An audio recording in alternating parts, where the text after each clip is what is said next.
undangan ya. Makasih semua.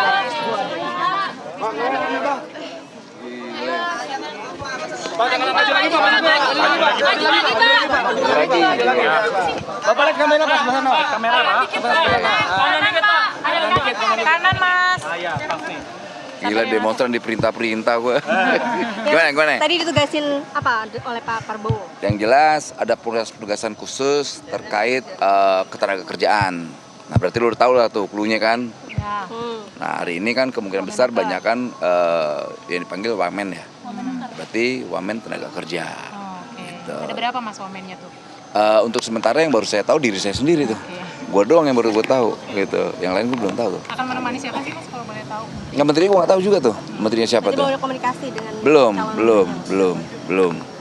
Gitu. Kira-kira ada lagi non? Mbak besok ke Hambalang? Nggak tahu deh soal besok Hambalang atau enggaknya. Kalau fakta integritas berarti sudah ditandatangani juga. Sudah ditandatangani fakta integritas dan penugasan juga sudah gitu. Pertanyaan gue, kalau kalian pantas gak gue jadi pejabat? Ini demonstran nih jadi pejabat nih. Kita lihat dulu. Oh gitu lah. Gue sih ngomongnya gimana kamu dek? Ada bocoran nggak sih berapa yang dipanggil untuk Hari ini? wamen? Tadi yang kawan-kawan lihat aja tuh. Gue kan pas dipanggil jam berapa tuh? Gitu. Jam 2.14 sekian lah. Orang pada suruh lewat sana, gue bandel, gue liat sini tuh. Itu emang gue selalu beda kan. Oh, di endorse Jokowi ya? Apa? Di endorse Jokowi. Nggak ada terkaitan Tapi Jokowi ada lah. komunikasi nggak sebelumnya tentang tawaran posisi ini, Bang? Nggak ada. Berarti mendadak bisa dikatakan seperti itu. Dipanggil aja, Nah, maunya di mana, bagusnya gimana, ya menurut saya terserah Pak Prabowo penugasannya di mana. Karena sekali lagi kita mau pemerintahan pertama Prabowo ini dijalankan dengan benar lah ya. Apalagi kayak saya aktivis punya tanggung jawab moral dan politik. Kita tidak mau pemerintahan awal ini dirusak oleh para brutus, para klepto yang ya dalam pidato Pak Prabowo jangan kirim orang-orang yang mau nyopet anggaran lah ya APBN dan APBD. Nah itu saya suka tuh pidato itu tuh. Cocok dengan karakter saya sebagai aktivis 98 yang punya komitmen terhadap demokrasi dan pemberantasan korupsi. Jadi salah satu alasannya itu Ya, dengan pidato itu tidak. akhirnya Abang mau, Bang? Sangat tertarik, saya ter-challenge dengan itu. Secara teknis jumlah kementerian berapa ya? Sudah bisa Gue difiksasi? nggak tahu tuh non, gue kan cuma wamen. Siapa tahu ada bocoran. Nggak tahu gue. Oke. Ya, thank you. Siap. Besok ke Hambalang nggak, Bang? Besok ke Hambalang nggak? Tergantungnya dipanggil, kalau dipanggil ke Hambalang datang ke Hambalang lagi gitu ya. Oke, thank you non ya semua.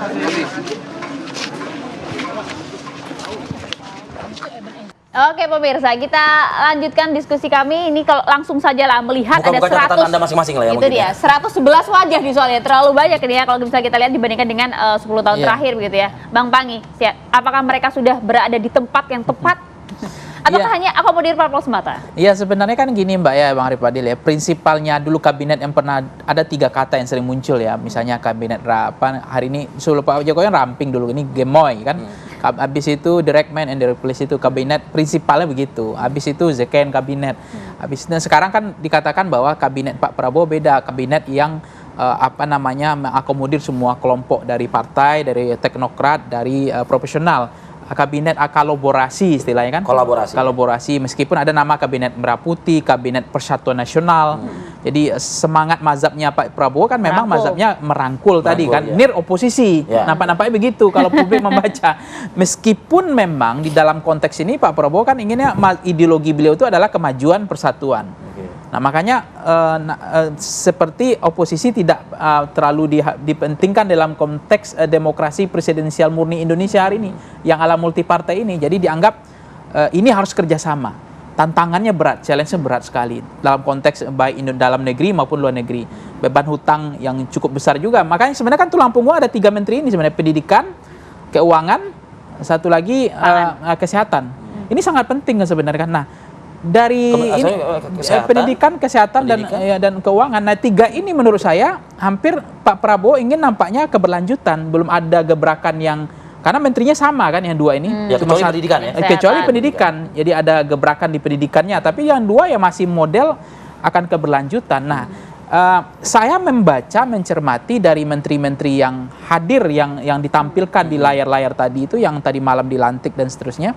Ini sebetulnya keinginan Pak Prabowo menjawab tantangan yang selama ini terjadi, yang belum teratasi dengan baik. Ya, masalah misalnya utang kita kan udah 8.000. Nah, besok beban bunga utang udah 520 triliun. Itu beban bunga yang dibayar tahun depan. terus kemudian inflasi, kemudian daya beli masyarakat, kemudian kelas menengah yang tergerus, tabungannya juga mulai masalah. Kemudian masalah pengangguran, kesediaan pangan, ya. Dan ini kan tantangan termasuk ya persoalan mahalnya kemarin pendidikan kan, kemudian Bang Naim, kesehatan. tapi kalau Anda bilang memang sebenarnya banyak sekali tantangan yang kemudian ingin diselesaikan oleh seorang Prabowo, tapi mengapa kemudian menteri-menterinya juga menteri-menteri yang keberlanjutan dari pemerintah sebelumnya? Nah, itu yang dikatakan memang menteri wajah lama ini kabinetnya hampir 40% dianggap ini kabinetnya Pak Prabowo. Nah, saya mencermati mungkin Pak Prabowo memberikan kesempatan terakhir juga kepada mereka untuk 100 hari atau 6 bulan ke depan. Situ akan dikoreksi, pasti akan ditinjau ulang karena pidato Pak Prabowo ini berat sekali. Ini kalau menurut saya kalau beliau dengar itu pidato dengan khusyuk, itu mungkin separuh menterinya mundur itu. Kalau memang mungkin ini, maka saya katakan ada kemungkinan narasi perubahan tuh kayaknya memang itu 3 kata loh. Di situ optimisme, keberanian, tidak ada politik kerabat, ya kan? Korupsi.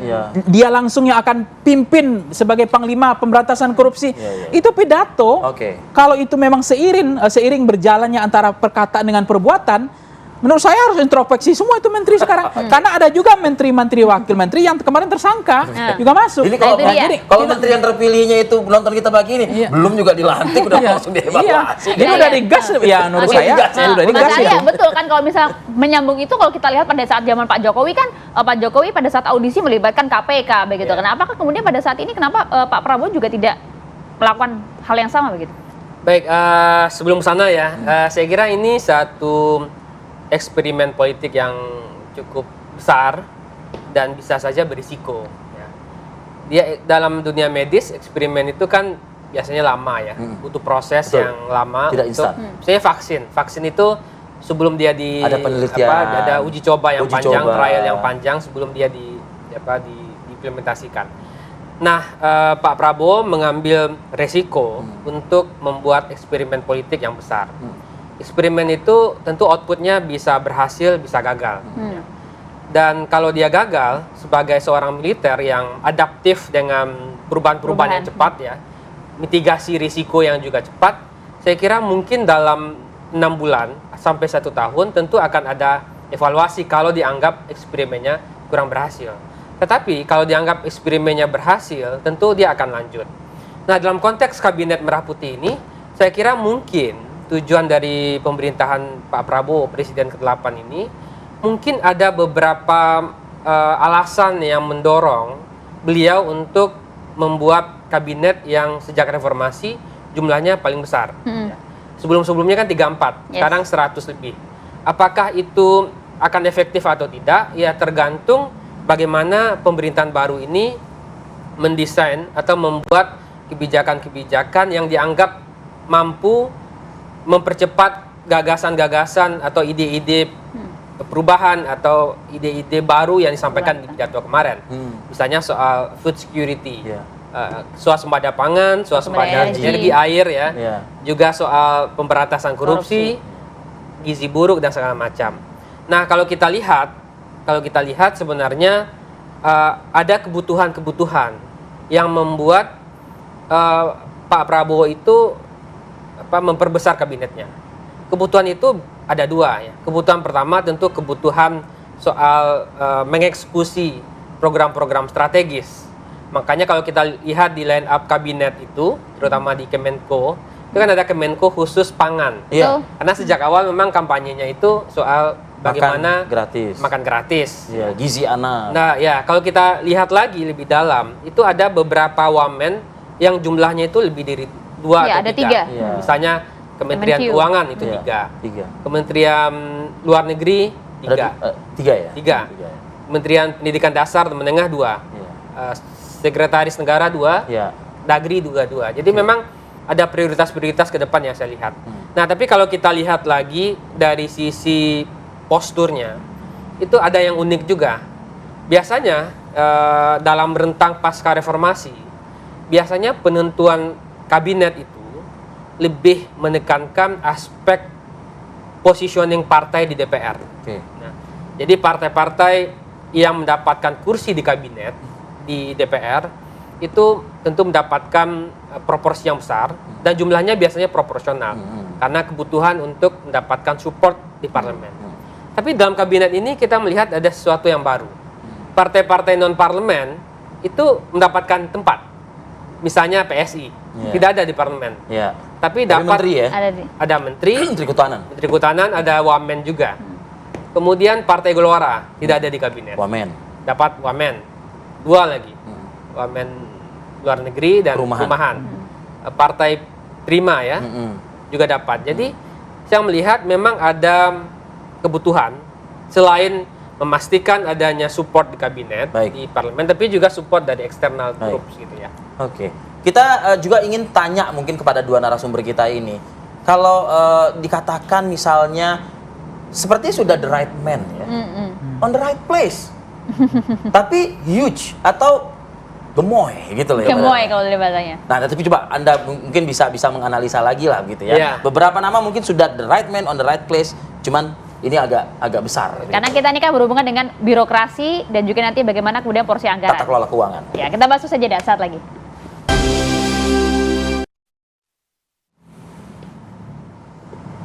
Iya pemirsa, kita lanjutkan diskusi. Saya mau ke Bang Pangi. Bang Pangi, jadi bagaimana kalau misalnya dilihat, tadi Anda sampaikan gemoy, tapi apakah mereka ini sudah tepat di orang-orang di tempat yang tepat atau tidak? Ya sebenarnya kalau kita lihat bahwa kabinet gemoy ya sudah valid, terkonfirmasi Coba kan. kita bedah satu-satu ya. Terjawab kan. Yang kedua adalah soal siapa orang sudah tepat atau tidak. Ya mungkin kita bisa sebut seperti Pak Lizon. Memang beliau mengatakan kan habitsnya di situ. Ini sudah dunia saya, menteri kebudayaan. Iya, beliau kan juga ya memang dari situ dia menyenangi background-nya di situ. Kemudian ada menteri yang misalnya agama ya, itu kan juga sangat menggambarkan toleransi, moderasi. Beliau pidato kemana-mana, dosen dan termasuk imam besar. Ya, imam besar masjid. Itu kan menggambarkan direct man and direct place-nya dapat lah. Meskipun memang dulu ada menteri yang bukan menteri agama tapi ngurus taraweh, ada dulu, tapi dulu. Sekarang mudah-mudahan nggak ada lagi. Sudah tepat buat Anda. Kalau ini udah menteri agama ngomong taraweh, oke nih. Ada yang kalau saya nggak usah sebut namanya. Mancing-mancing. Tapi ini pernah terjadi, fakta pernah terjadi. Kominfo komunikasi digital. Ya, itu sudah Muti Hafiz kan memang background latar belakang kompetensi beliau di jurnalis, pernah ditangkap di Irak juga dulu kan, dan dia sangat profesional di situ. Saya pikir akan bisa mengurai persoalan-persoalan digitalisasi termasuk kecolongan data-data yang selama ini kecolongan lah data-data kita kan dicuri dan seterusnya. Mudah-mudahan beliau termasuk menteri misalnya menteri pendidikan ya kan. Nah, itu misalnya kader Muhammadiyah, Abdul Muti, memang kan dia konsen di pendidikan selama ini. Betul. Apalagi beliau kan kader Muhammadiyah yang terbaik selama ini saya lihat dari Muhammadiyah gitu, untuk mengurus pendidikan supaya pendidikan kita nggak lagi kayak kemarin sebelumnya mau mahal terus gitu. Artinya betul-betul pendidikan yang murah lah. Yang Anda sepakat, Bang Arya? Ya, saya lihat ini menterinya terutama ya negosiasi dengan partai ini kan sudah berlangsung lama. Ya, jadi saya kira pemerintahan baru nggak mungkin ambil resiko yang terlalu besar untuk menempatkan orang yang nggak tepat di kabinetnya. Jadi sebagian besar saya kira punya pengalaman di isu-isu yang mereka yang mereka kuasai. Tapi pada satu sisi makanya ada wamen yang dianggap sebagai yang bisa membantu para menteri itu untuk bekerja dengan baik.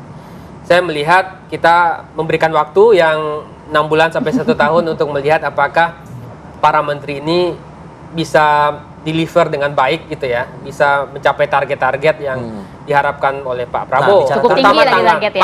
Pangan akan berat sekali ya.